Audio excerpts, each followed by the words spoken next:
Yun o, dahil malapit ng pasukan, bumili tayo ng e-bike. Yan. Para to sa aking anak na nag-high school. Yan. Tingnan mo naman. Ang ganda o. Ang forma. Mura lang yan. Gamaang pala yung kanyang tatak. Napakaangas o. Pwede rin to pamalengke. Pero pang service yan. Kaya namin kinuha yan o. E-bike na gama. Tingnan mo naman. Angas. Oh, tindig pa lang oh.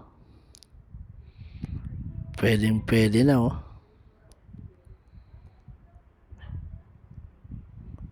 May basket pa. Oh. Yung ating service may kasama na pala oh. Astig, di ba? Kama na e-bike. Yan, drive test na niya oh. Tuwang-tuwa oh. Salamat.